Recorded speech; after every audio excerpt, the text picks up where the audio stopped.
వచ్చేసింది ఆర్డీ శ్రావణం షాపింగ్ అంతటికి అతిపెద్ద కేజీ సేల్. కేజీ సేల్ తో పాటు up to 61% of 1+1 offers, combo offers ఇంకా మరెన్నో. CMR shopping mall. భద్రాచలం దగ్గర గోదావరి వరద స్వల్పంగా తగ్గుముఖం పట్టింది. ఎగువ రాష్ట్రాల్లో వర్షాలు శాంతించడంతో గోదావరికి వరద కూడా తగ్గింది. భద్రాచలానికి వచ్చేటువంటి 2 జాతీయ రహదారులు ఇంకా జలదిగ్బంధంలోనే కొనసాగుతున్నాయి. చర్ల, దుమ్ముగూడెం మండలాల్లో 2 పురాతన కేంద్రాల్లో సహాయక కార్యక్రమాలు కొనసాగుతున్నాయి. ఇక భద్రాచలం దగ్గర వరద ఉధృతిపై మరింత సమాచారం మా ప్రతినిధి సాంబశివరావు అందిస్తారు. దగ్గర గోదావరి వరద క్రమంగా తగ్గుతుంది. దాదాపుగా ఇప్పుడు 55 అడుగులకు దిగువకు చేరుకుంటుంది. ఉదయం నుంచి 56 అడుగుల దగ్గర స్థిరంగా ఉన్నటువంటి గోదావరి 11 గంటల నుంచి దాదాపు 3 గంటల వరకు కూడా 56.10 అడుగుల దగ్గర 15,96,000 క్యూసెక్ల నీరు కిందికి వెళ్ళిపోయినటువంటి నేపథ్యం ఉంది. ప్రస్తుతం అయితే తగ్గుముఖం పట్టింది. 1 అడుగు పైన తగ్గి ప్రస్తుతం 55.5 అడుగులకు దిగువకు వచ్చింది.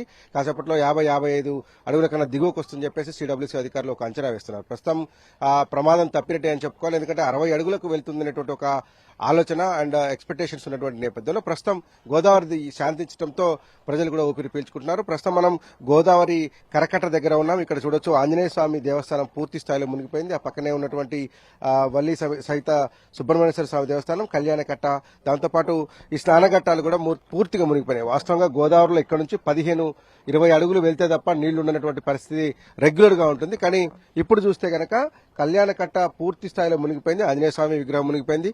గోదావరిలో నిత్యం కనిపించేటువంటి ఈ విద్యుత్ లైన్లు కూడా అసలు కంటికి కనిపించకుండా పూర్తిగా నీటిలో మునిగిపోయినటువంటి నేపథ్యం ఉంది. ఒకసారి మొత్తం భద్రాచలం ఓవరాల్ వ్యూ చూస్తే కనుక ఉదయం నుంచి కూడా అన్ని జాతీయ రహదారులు ఇటు ఛత్తీస్గఢ్, బీజాపూర్ వెళ్లేటువంటి వెంకటాపురం, భద్రాచలం, దుమ్ముగూడెం రోడ్డు మొత్తం బ్లాక్ అయిపోయింది. దాదాపు 4-5 చోట్ల రోడ్ల మీదకి నీళ్లు రావడం జరుగుతుంది. దాంతోపాటు ఇటు సుకుమా మీదుగా ఛత్తీస్గఢ్, ఒడిశా, ఆంధ్రప్రదేశ్కి వెళ్లేటువంటి రహదారి నేషనల్ హైవే 34 కూడా పూర్తి స్థాయిలో బ్లాక్ అయిపోయినటువంటి నేపథ్యం. ఇక్కడ కూడా 4-5 చోట్ల రోడ్ల మీదకి నీళ్లు రావడంతో ఈ రోడ్డు కూడా పూర్తిగా మూసేసినటువంటి పరిస్థితి కనిపించింది. ఎక్కడి నుంచి కూడా వాహనాలు భద్రాచలం రావడం కానీ భద్రాచలం వెళ్లడం కానీ లేనటువంటి పరిస్థితి. ఇక ఖమ్మం జిల్లాకు వెళ్లేటువంటి రహదారి చూసినట్టయితే బూర్గంపాడు, సారపాక రహదారి కూడా 3 చోట్ల నీళ్లు రావడంతో ఆ రహదారి పూర్తిగా జలదిగ్బంధానికి వెళ్లిపోయింది. అట్లాగే అశ్వాపురం మండలంలో దాదాపు 15 గ్రామాలకు రాకపోకలు నిలిచిపోయి సారపాక, బుర్గంపాడు మీదుగా ఆంధ్రప్రదేశ్ వెళ్లేటువంటి రహదారిలో మొత్తంగా ఆ రోడ్డు కూడా అన్ని బ్లాక్ కావడంతో ఆంధ్ర ప్రాంతానికి వెళ్లేటువంటి ప్రధాన రహదారిని మూసుకుపోయింది. కింద శబరి కొంత శాంతించడంతో చాలా వేగంగా భద్రాచలం దగ్గర గోదావరి రిసీడ్ అవుతుంది. ఇప్పటి వరకు స్థిరంగా ఉన్నటువంటి గోదావరి ఇప్పుడు తగ్గుముఖం పట్టింది. రాత్రికి తగ్గుతుందని అధికారులు అంచనా వేస్తున్నారు. 53 అడుగుల కన్నా దిగువకు వస్తే 3వ ప్రమాద హెచ్చరికను ఉపసంహరించుకుంటారు. ఈ రాత్రి వరకు 53 అడుగులకు చేరుకుంటుంది అనేది ఒక అంచనా. రేపు ఉదయానికి 3వ ప్రమాద హెచ్చరిక కంటే దిగువన 2వ ప్రమాద హెచ్చరికకు మధ్యస్థంగా గోదావరి ఉంటుందనేటువంటిది ఒక అంచనా వస్తున్నారు. ప్రస్తుతానికి అయితే చర్ల, దుమ్ముగూడెం మండలాల్లో సహాయ పునరావాస కేంద్రాలు కొనసాగుతున్నాయి. 4-5 గ్రామాలకు సంబంధించినటువంటి ప్రజానికాన్ని సహాయ పునరావాస కేంద్రాలు తరలించి వాళ్ళని అక్కడ చేశారు. అట్లాగే అశ్వాపురం మండలంలో కూడా ఒక 4 గ్రామాలలో అమెర్ద కావచ్చు, ఆ మండుకుంట ఏరియాలో ఉన్నటువంటి 2-3 గ్రామాలు ప్రజలను కూడా రెస్క్యూ చేసి తీసుకొచ్చి పునరావాస కేంద్రంలో పెట్టినట్టుగా చెప్తున్నారు. బుర్గంపాడు మండలంలో ఉన్నటువంటి ఆ బుర్గంపాడు ఏరియాలో ఉన్నటువంటి ఒక కాలనీలకు నీళ్లు ప్రవహించినప్పటికీ కూడా ప్రస్తుతం బసప్ప కాలనీ కొంత వాటర్ రిసీడ్ అవుతున్న నేపథ్యంలో నీరు తగ్గుతుందని చెప్పేసి చెప్తా ఉన్నారు. ఉదయం నుంచి కూడా అధికారులు పర్యవేక్షణ చేస్తున్నారు. జిల్లా కలెక్టర్ అట్లాగే ఎస్పీ 2 సార్లు భద్రాచలం పరివాహక ప్రాంతం, బుర్గంపాడు, అటు అశోపురంతో పాటు పైకి ఉన్నటువంటి ఆంధ్ర ప్రాంతానికి ఉన్నటువంటి ఎటపాక కావచ్చు, గంగోలు, అట్లాగే ఇటుపక్క నెల్లిపాక దగ్గర ఉన్నటువంటి ప్రాంతాలంతా కూడా పరిశీలించి ఈ గోదావరి వరద పెరిగితే ఎట్లా ఉంటుంది, ఎలాంటి సహాయ చర్యలు తీసుకోవాలంటే దాన్ని అధికారులు గైడ్ చేసి వెళ్లారు. అత్యవసర సేవల్లో ఉన్నటువంటి అందరు అధికారుల సెలవులు రద్దు చేసి గ్రౌండ్ లెవెల్లో వాళ్ళందరూ కూడా ఉండేలాగా చర్యలు తీసుకున్నారు. ప్రస్తుతం భద్రాచలం దగ్గర గోదావరి తగ్గుముఖం పట్టడంతో ప్రజలంతా ఊపిరి పీల్చుకున్నారని చెప్పుకోవచ్చు.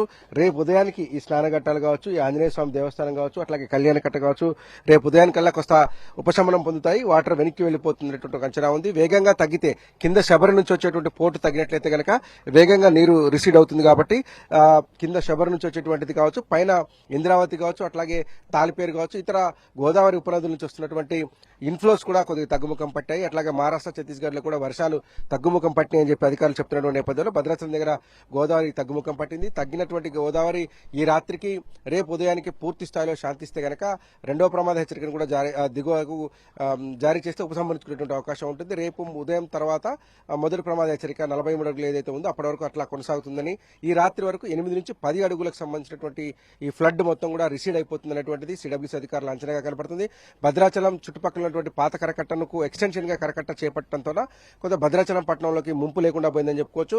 ఉదయం కొద్దిసేపు స్లూయిస్ కాలువల దగ్గర మోటార్లు బాహుబలి మోటార్లు ఏవైతే ఉన్నాయో అవి కొద్దిసేపు మొరాయించడంతో కొంత డ్రైనేజ్ వాటర్ సివరేజ్ వాటర్ ఇబ్బంది పెట్టినప్పటికీ ఆ తర్వాత ఇమీడియట్ గా వాటిని రిపేర్ చేసి వాటర్ ఎవాక్యువేట్ చేసి చెప్తున్నట్లుగా చెప్తున్నారు. దాంతోపాటు చర్లలో నిన్న సాయంత్రం చిక్కున్నటువంటి ఇసుక ర్యాంపులు చిక్కున్నటువంటి వాళ్ళని కావచ్చు, కొంతమంది జార్లను కావచ్చు రెస్క్యూ చేసి తీసుకొచ్చారు. ఇవాళ కూడా 2-3 చోట్ల లారీలకు సంబంధించినటువంటి డ్రైవర్లు నీళ్లలో చిక్కుంటే అధికారులు పడవల సాయంతో వారిని బయటకు తీసుకొచ్చిన నేపథ్యం ఎక్కడ ఎలాంటి ప్రాణ నష్టం జరగలేదు, ఎక్కడ ఎలాంటి ఇబ్బంది జరగలేదని అధికారులు ఇప్పటివరకు స్పష్టం చేస్తున్నారు. మొత్తంగా భద్రాచలం దగ్గర గోదావరి 56.10 అడుగుల దగ్గర నుంచి క్రమంగా తగ్గుతూ 55 అడుగుల దిగువకు ప్రస్తుతం చేరుకుంటా ఉంది.